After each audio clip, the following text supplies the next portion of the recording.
அதை என்ன பாட்டாளி மக்கள் கட்சியை விட ஒரு சீட்டு எங்களுக்கு அதிகமாக கொடுக்கும் என்றால் அப்போ உங்களுடைய மனநிலை என்னவாக இருக்கின்றது? அப்போனா நாங்க என்ன உங்களோட வந்து ஒரு ஒரு கீழ் இதுல வந்து நாங்க ஒரு அது பிரேமலதா வந்து சொல்லாமல் சொல்கிறாரா?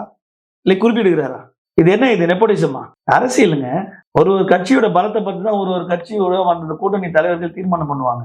இன்றைக்கு எங்கள் கட்சியில் உள்ள பலம் எங்களுக்கு தெரியும். உங்களுடைய கட்சி பலம் என்ன என்று வந்து தமிழ்நாடு மக்களுக்கு தெரியும். கூட்டணி பேசிக் கொண்டிருக்கிற கூட்டணி தலைவர்களுக்கு தெரியும்.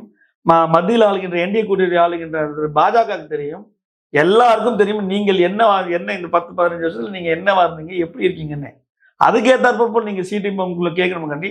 நாங்க இவ்வளவு பெற்றிருக்கிறோம், அவங்கள விட எங்களுக்கு ஒரு சீட்டு கொடுங்கன்னு சொன்னா, இது எந்த மாதிரியான ஒரு மனநிலையில வந்து பிரேமலதா இதை பேசுறாங்கன்றது நாங்க எல்லாரும் வேலை செய்யணுங்க. நீங்கள் பேசுவது சரியா? எங்கள் கட்சிக்கும் உங்கள் கட்சிக்குமான வயது என்ன? எங்கள் கட்சியின அனுபவம் என்ன? எங்க 6 மத்திய அமைச்சர் இருக்காங்க எங்க கட்சியில. எத்தனை மினிஸ்டர் இருக்காங்க, எத்தனை எம்எல்ஏ, எத்தனை வாட்டி நாங்க எம்எல்ஏ வந்து எலெக்ஷன் தேர்தல் கண்டெஸ்ட் பண்ணியிருக்கோம். அதெல்லாம் பார்க்கணுங்க. அதெல்லாம் பார்க்காம நீங்க உடனே வந்து நாங்க பாட்டாளி மக்கள் கட்சி கூட வந்து எங்களுக்கு அவங்களோட ஒரு சீட் எதுவும் கேட்டேன்னா, இது என்ன மாதிரியான மனநிலைன்றது? நான் எப்படி வந்து நம்ம தோழர்கள், தொண்டர்கள் அனைவரும் எப்படி ஒன்றிணைந்து வேலை செய்வார்கள்?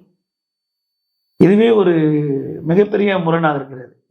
கூட்டணிக்குள்ள வரணும்னா அனைவரும் அனைத்து ஒன்றிணைந்து ஒருமித்த கருத்தோடு வேலை செய்வது தான் கூட்டணி என்பார்கள்.